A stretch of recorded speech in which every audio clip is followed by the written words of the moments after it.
A 200-kilometer long high-voltage transmission line, 2.0 cm in diameter, carries a steady current of 1000 ampere.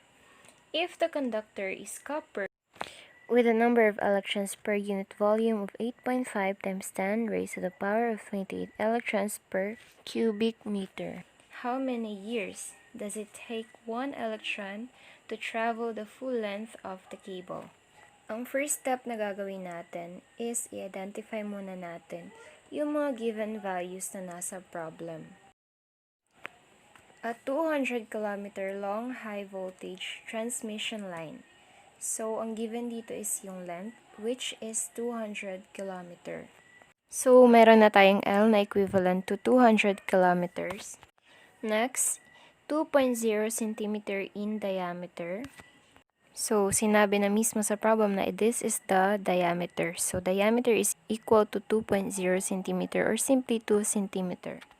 Carries a steady current of 1000 ampere. Ampere, meaning tinutukoy niya is yung current. So, current or I is equivalent to 1000 ampere. If the conductor is copper with a number of electrons per unit volume of 8.5 times 10 raised to the power of 28 electrons per cubic meter, now this value refers to the number of electrons per unit volume, which is denoted as small letter n. So n is equal to 8.5 times 10 raised to the power of 28 electrons per cubic meter. How many years does it take one electron to travel the full length of the cable? So, ang hinahanap is yung time. Para mahanap natin yung time, gagamitin natin yung formula ng time na may kinalaman sa drift velocity. Ang formula na yon ay T equals L over VD. L is length and VD is drift velocity. Now, this means na kung meron tayong value ng length and meron tayong value ng drift velocity, we can simply substitute dun sa formula. But then, we only have the value for length at wala tayong value ng drift velocity. So, of course, we need to solve for drift velocity first bago natin mahanap yung time. Ang formula ng drift velocity is VD equals I over NAE. Ayusin lang muna natin. So, yung L or yung length is equivalent to 200 kilometer.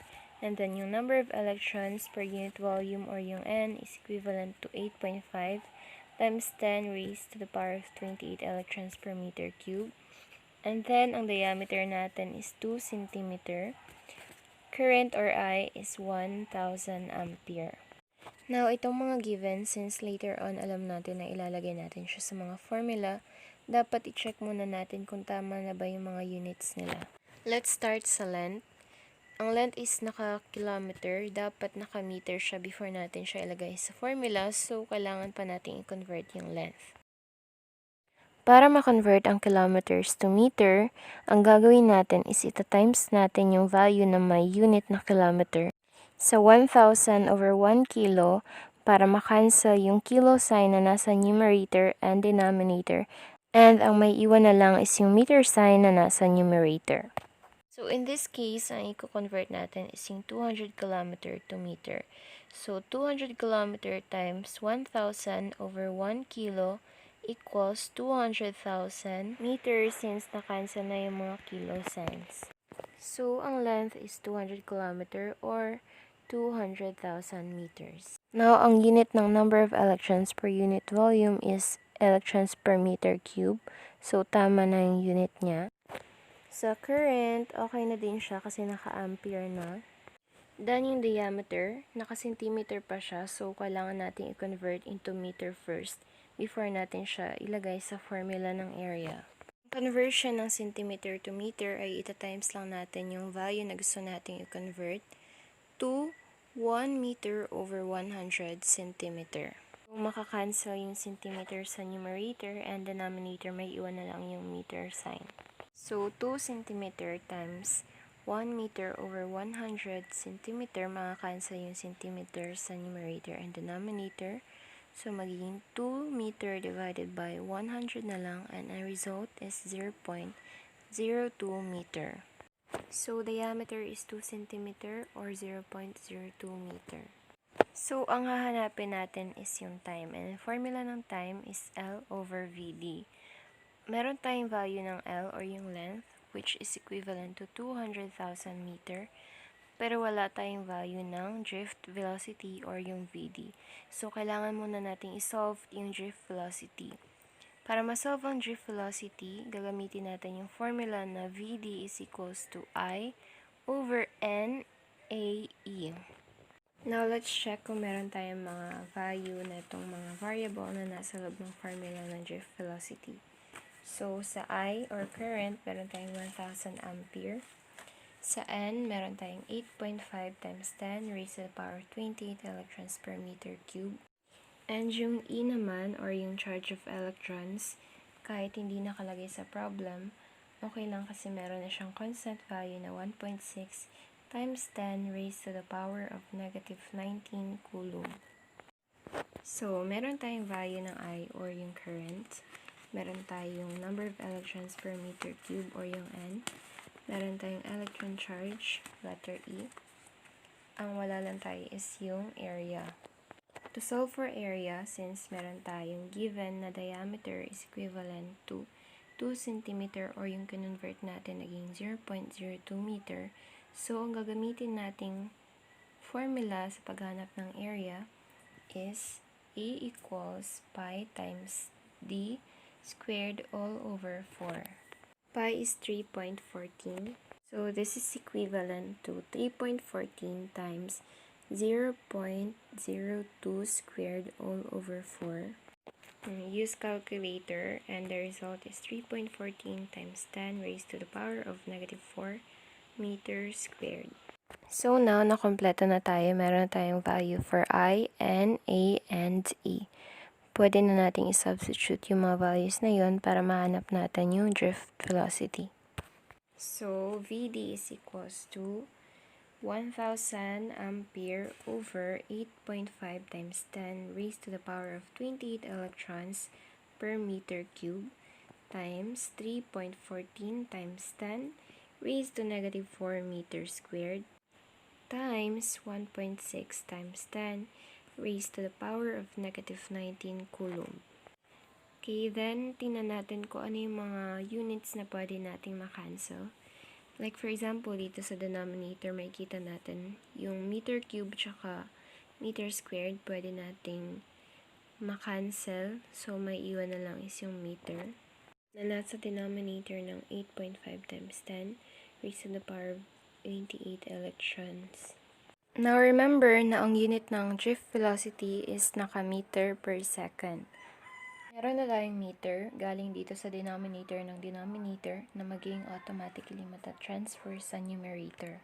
So, meron na tayong meter na nasa numerator pero wala pa tayong second na nasa denominator dapat.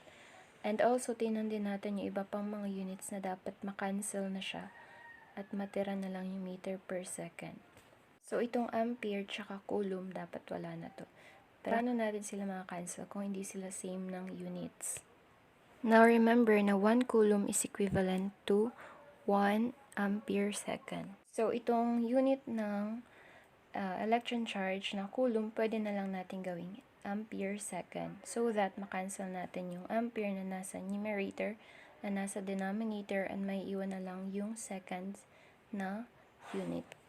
Using your calculator, i-compute nyo na yung 1,000 meter divided by 8.5 times 10 raised to the power of 28 electrons times 3.14 times 10 raised to the power of negative 4 times 1.6 times 10 raised to the power of negative 19 seconds. So, ang result is 2.34 times 10 raised to the power of negative 4 meters second, and that is the value of drift velocity. So, now na nahanap na natin yung value ng drift velocity, pwede na natin yung i-substitute dun sa formula for finding time. So, length is 200,000 meter and drift velocity is 2.34 times 10 raised to the power of negative 4 meter per second. Cancel yung meter sa numerator and denominator. Ang unit na natira is yung second sa denominator ng denominator. Malilipat na to ngayon sa numerator. So 200,000 second divided by 2.34 times 10 raised to the power of -4. The result is 854,700,854.7 seconds. So, ito yung time natin, but since naka-second siya, i-convert muna natin yung value into years, since years yung hinahanap dun sa problem. First step, ita-times natin tong value sa 1 minute over 60 seconds para makancel yung second dito tsaka dito. Then, ita-times natin to sa 1 hour over 60 minutes. Since 1 hour is equivalent to 60 minutes, and then makakancel na yung mga minute sign. Then, para makancel yung hour, magta-times tayo ng 1 day over 24 hours. Para makancel naman yung day, magta-times tayo ng 1 year over 365 days. So, makakancel na yung mga days, and may iwan na lang is yung year. So, 854,700,854.7 years divided by 60 times 60 times 24 times 365. And the result is 27.10, 23, 86, 31 years. And that is the value of time.